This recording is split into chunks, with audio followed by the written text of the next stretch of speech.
तो क्या भाई रणवीर सिंह सच में बैन हो चुके हैं बॉलीवुड से और उनकी कोई भी मूवी देखने को नहीं मिलेगी? और ये क्या पूरा माजरा है और क्या ऐसी खबरें आ रही हैं कि रणवीर सिंह को बैन कर दिया? तो आप सब जानते हो कि डॉन 3 आने वाली थी, जिसका 2023 में एक वीडियो भी आ गया था जिसमें रणवीर सिंह को इंट्रोड्यूस कर दिया गया था एज न्यू डॉन। अब फरहान अख्तर जो कि एक्सेल एंटरटेनमेंट के मालिक भी हैं और एक्सेल एंटरटेनमेंट ही जो है वो डॉन 3 को प्रोड्यूस कर रही थी। अब एक्सेल एंटरटेनमेंट ने यानी कि फरहान अख्तर ने एक कंप्लेंट डाल दी रणवीर सिंह के खिलाफ, क्योंकि रणवीर सिंह पहले तो फाइनलाइज थे और उन्होंने प्रोमो वगैरह शूट कर लिया और उसके बाद उन्होंने इस प्रोजेक्ट से बैकआउट कर दिया कि भाई मैं नहीं कर रहा डॉन 3। जिसके बाद काफ़ी ज़्यादा डिस्प्यूट चला दोनों में आपस में, थोड़ी सी बातें आई कि अब रणवीर सिंह कर रहे हैं। फिर उसके बाद फरहान अख्तर ने बोला कि ये मेरी मूवी नहीं कर रहे हैं, मेरा नुकसान हो गया। अब एक ट्रेड यूनियन है, अब आप ध्यान से सुनिएगा, FWICE यानी कि federation of western India cine employees. ये एक ट्रेड यूनियन है। यूनियन होती है जैसे कि अलग अलग जो प्रोडक्शन हाउस होते हैं, जो लाइट बॉयज़, जो अलग अलग चीज़ें होती है, सेट डायरेक्टर, उन सबका एक समूह होता है। तो उसकी एक ट्रेड यूनियन है। उसमें कंप्लेंट डाल दी है फरहान अख्तर की एक्सेल एंटरटेनमेंट ने, यानी कि फरहान अख्तर ने कंप्लेंट डाल दी है कि भाई रणवीर सिंह ने बीच प्रोजेक्ट में मेरी मूवी छोड़ दी, मुझे काफ़ी नुकसान हुआ है, मैंने काफ़ी ज़्यादा इसमें प्रोमो शूट कर लिया था, काफ़ी ज़्यादा प्री प्रोडक्शन का काम कर लिया था, स्क्रिप्ट वगैरह लिख ली थी। जिसके बाद इस फेडरेशन ने रणवीर सिंह को मतलब एक नोटिस इशू कर दिया कि एक बार किया, दो बार किया उनका पक्ष जानने के लिए, लेकिन वो नहीं आए। जिसके बाद इस ऑर्गेनाइजेशन ने, इस ट्रेड यूनियन ने एक फैसला निकाला है कि इस यूनियन के अंतर्गत जितने भी प्रोडक्शन हाउस है या जितने भी लोग हैं वो रणवीर सिंह के साथ काम नहीं कर सकते, वो काम नहीं करेंगे और रणवीर सिंह की कोई मूवी नहीं आएगी। अब यहाँ पर आप मुद्दा समझो, रणवीर सिंह को बोला गया है कि आप 45 करोड़ रुपए विद इंटरेस्ट लौटा के जाओ, तभी आप काम कर सकते हो।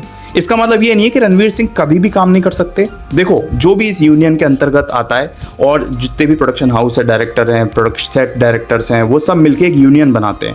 अब उस यूनियन में ये फैसला होता है, जो भी उनके यूनियन के मेंबर हैं उन्होंने फैसला लिया है, तो उस यूनियन के अंतर्गत जितनी भी कंपनीज आती हैं वो रणवीर सिंह के साथ काम करने के लिए, मतलब फोर्सफुली तो नहीं, लेकिन हाँ वो यूनियन के साथ खड़ी होंगी तो वो काम नहीं करेंगी। काम नहीं करेंगी तो कोई भी प्रोड्यूसर पैसे नहीं लगाएगा रणवीर सिंह के ऊपर, किसी भी मूवी में नहीं लेगा।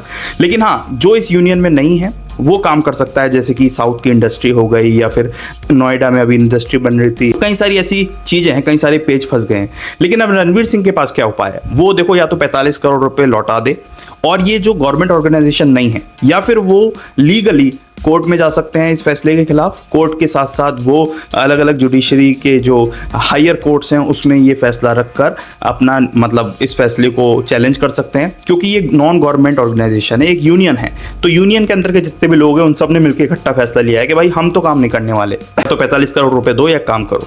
तो रणवीर सिंह के पास यही ऑप्शन है, या तो वो सेटलमेंट करेंगे या फिर वो लीगल एक्शन लेंगे, कोर्ट में जाएंगे और क्या कुछ जो नुकसान है या क्या बातें हैं फिर वो वहां पर डिसाइड होगी। तो देखो, पूरी तरह से बैन नहीं हुए रणवीर सिंह, लेकिन हाँ ये जरूर है कि इस यूनियन के अंतर्गत बहुत सारे जो मेकर्स हैं उनको इग्नोर करेंगे या उनको नहीं लेंगे अपनी मूवी में। चाहे वो एड कंपनी हो गई, चाहे वो फिल्म मेकर्स हो गए, तमाम जो इस यूनियन के मेंबर होंगे FWICE के, वो काम नहीं करेंगे। लेकिन हाँ, अगर इतना बड़ा पंगा लिया है तो हो सकता है कोई ना कोई बात सामने आए। देखो, वैसे रणवीर सिंह पहले तो काफ़ी ज़्यादा इंटरेस्टेड थे, लेकिन उसके बाद जब धुरंधर आई, धुरंधर 2 आई, उसके बाद कुछ स्क्रिप्ट से लेकर या XYZ रीज़न से लेकर उन्होंने जो है डॉन 3 के लिए मना कर दिया। अब दोनों में ही चर्चा काफ़ी लंबे समय से बन रही थी। फरहान अख्तर का अपना एक ओपिनियन था, रणवीर सिंह का अपना ओपिनियन था। बहुत सारे लोग इंटरनेट पे ये भी कह रहे हैं कि भाई धुरंधर के बाद जो काफ़ी सारा बॉलीवुड है वो रणवीर सिंह के पीछे पड़ गया। बहुत सारे लोग ये भी कह रहे हैं कि रणवीर सिंह ने ही प्रोजेक्ट से बैकआउट करके गलती की। तो वो उनके लेवल की बातें हैं। बट FWIC ने कल ही प्रेस कॉन्फ्रेंस की। उस प्रेस कॉन्फ्रेंस में जो उनके मेंबर्स थे उन्होंने अपना पक्ष रखा और उन्होंने कहा कि हमने भेजा था नोटिस, लेकिन रणवीर सिंह नहीं आए। जिसके बाद हमारी यूनियन ने ये फैसला लिया है कि हमारे अंडर में जितने भी लोग हैं या हमारी जो पूरी यूनियन है वो रणवीर सिंह के साथ काम नहीं करेगी। और इस वजह से बहुत हद तक जो काम है रणवीर सिंह का कम तो होगा, इफेक्ट तो होगा, ये बात आप मानो ना मानो। लेकिन हाँ, बहुत सारे जो मेकर्स हैं जो इस यूनियन का हिस्सा नहीं है वो तो काम कर सकते हैं। और रणवीर सिंह के पास एक ऑप्शन और है, वो है लीगली इस मैटर को लेके जाना, कोर्ट में लेके जाना। अब क्या वो ऐसा करेंगे? बट फिलहाल रणवीर सिंह की तरफ से कोई जवाब आ नहीं रहा है। उन्होंने पब्लिकली कोई भी स्टेटमेंट नहीं दिया है। अब वो एक्शन जरूर लेंगे, कुछ ना कुछ बातें जरूर करेंगे। अब इसी में सेटलमेंट होगा FWICE से या फिर लीगल एक्शन लिया जाएगा, वो तो देखने वाली बात होगी। बाकी अभी तक तो ये अपडेट आ रही थी। लेकिन अगर आप इसी तरह हॉलीवुड या बॉलीवुड की लेटेस्ट न्यूज़ जानना चाहते हो, मुझसे अलग अलग ट्रेलर, वेब सीरीज या मूवीज़ के रिव्यूज़ जानना चाहते हो, चैनल को सब्सक्राइब करके जाना। मिलेंगे एक नेक्स्ट वीडियो में, तब तक के लिए थैंक्स फॉर वॉचिंग।